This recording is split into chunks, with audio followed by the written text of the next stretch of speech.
naging halimbawa ng paiba-iba ang sinasabi. Ano pong tawag dito? Di ba po kasinungalingan? This is a hypothetical question, Apo. Your Honor. You are not referring to any particular witness? Si Las Cañas po. Yung inyo pong pinakitang affidavit, Your Honor? alam niyo po, hindi pa po ako tapos, kaibigan. Alam niyo po, napakalungkot po para sa amin na marinig na merong kayong ibinigay na affidavit na nabahiran dito po sa loob ng Senado. Dito sa plenaryo ng Senado ay nabahiran ng matinding masasabi nating kasinungalingan sapagkat magkaiba ang kanyang sinabi. October 3, 2016, sinabi niya walang kinalaman ang Pangulong Rodrigo Roa Duterte. February 20, March 6, na iba na ang istorya. Ang tanong ko po, ano ang tawag sa taong paiba-iba ang sinasabi? Di ba po sinungaling? May I answer, Your Honor? Opo, opo. Kagaya po ng aking binigyang linaw kanina. At paulit-ulit na rin pong sinabi ng ating presiding officer. Pakisagot na lang po kasi yun lang po ang tanong. Tama po ba o mali na tawaging sinungaling ang taong iba-iba ang sinasabi? I'm sorry, Your Honor, but I need to qualify my answer. Mr. Presiding Officer, isang simpleng tanong lang po. The lead prosecutor may agree or disagree or state a different characterization. I can state a different characterization if I'm asked by the good Senator Judge. You may disagree or agree with the Your statement Honor. of the Honorable Senator Judge Padilla. Feel free to say no or yes, Counsel. Kagalang-galang ng mga senator judges at sa atin pong mga nanonood na kababayan. Dahil binanggit po ng kagalang-galang na Senador Robin Padilla ang pangalan at ang affidavit ni Arturo Las Cañas, nais ko pong linawin ang kanina ko pong manifestasyon.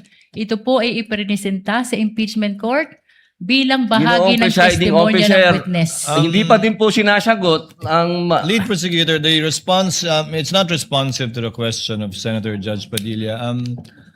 Allow me to, if the good Senator Judge will allow the presiding officer, pwede ba nating sabihin, lead prosecutor, na ang testigong pabago-bago ang kanyang testimonya sa magkakaibang petsa o araw o panahon ay isang testigong hindi maaasahan?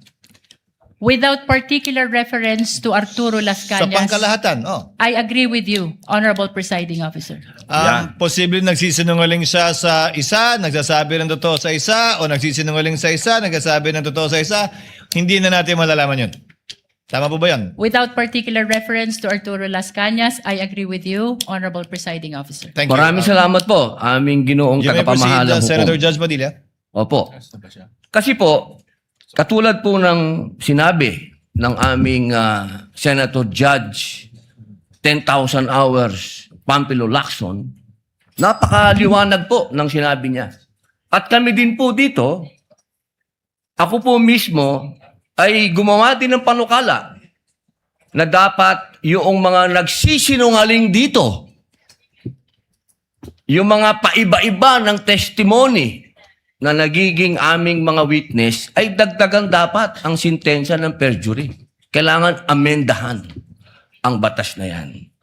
Ngayon, bilang pakiusap po sa inyo, sa prosecution, pwede po ba na sana ay maiwasan natin ang pagbibigay ng witness na may kasong perjury? Hindi na po ito si Las Cañas. Ang sinasabi ko po ay yung dalawang mahal nating witness, si Attorney Jeremy Lotok at si NBI Agent Talilong na sa mga oras na ito ay may kasong hinaharap na perjury. Pwede po bang iwasan natin na may mga ganito tayong witness para ang nasasakdal po kasi dito ay ibinoto ng 32 million na tao. Sana po, aming mga mahal na kaibigan sa prosecution, ay isipin nating mabuti bago po tayo magbigay ng mga witness na may perjury na kaso o nagkaroon po kami ng dahilan na gumawa ng amenda na itong perjury ay amendahan. Pwede po ba yon? Your Honor, with all due respect, I would like to take exception to the question and manifestation of the Honorable Senator Judge Robin Padilla. First of all, we were able to verify already that there are no cases pending against the prosecution witnesses. In addition, Your Honor, and only to respond to the concern of the Honorable Senator Judge Padilla, ang conviction po ay hindi ground for disqualification unless it is final and unless it is punishable by more than 1 year and that the crime constitutes moral turpitude. Alam niyo po, napakaganda po ng inyong sagot. Sana hindi one-sided ang ating persecution. Ano? Kasi, alam niyo, pag kayo ang pagpabor sa inyo, alam niyo, bawal po ang ginagawa. Kindly maintain Presiding order officer, within the bawal court. po ang ginagawa nitong nasa harap natin, nagkukomento. Kindly maintain order in the court. The Sergeant at Arms, by authority of the Senate President, is directed to kindly maintain. Hindi po Order in the sila allowed mag-ingay. Korte po ito. Thank you. You may proceed, Senator Judge. Who was speaking? Ako po. You may proceed, Senator Judge. I was Padilla. interrupted. With due English. apologies. So, ibig niyo pong sabihin, yung mga senator judges dito ngayon na humaharap sa kaso, na hindi po pinapayagan ng ombudsman at hindi pa rin sila guilty, ano pong ibig niyo sabihin? Your Honor, with all due respect, ang question niyo po kanina ay kaugnay ng pagtistigo. Testigo nga, Referring to judges the nga yung witnesses of sinasabi the prosecution, Your Honor. Ang usapan po ay yung guilty or not guilty. Okay? So, tatanong na po ako ng bago. Opo. Pwede po ba? May I be clarified, Your Honor, on your last question about the senator you said are facing cases? Lead counsel, I think that was more Alam of niyo a- po, malinaw na po yung sinabi ko and wala po kayong karapatan magtanong Hindi, sa Senator Judge. diliwanagin ko nga po. I think Senator Judge Padilla was making a manifestation and not posing a question to the lead prosecutor in relation to our two colleagues. You may proceed, Senator Judge Padilla. Maraming salamat po, Ginoong tagapamahalang hukom. Pwede na po ba tayong mag-advance ng katanungan? Yes, Your Honor. Apo. Yung pong sinasabi ninyo, bakit nyo po nababanggit ang ICC dito?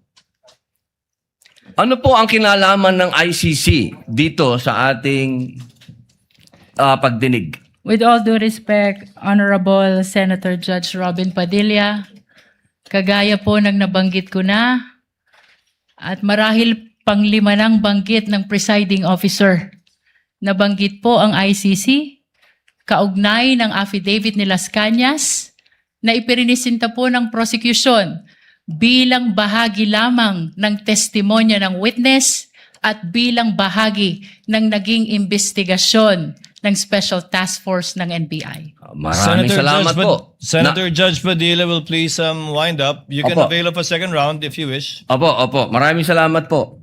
So, ibig pong sabihin, malinaw, na kanina sinabi natin What na is the hindi pleasure siya... of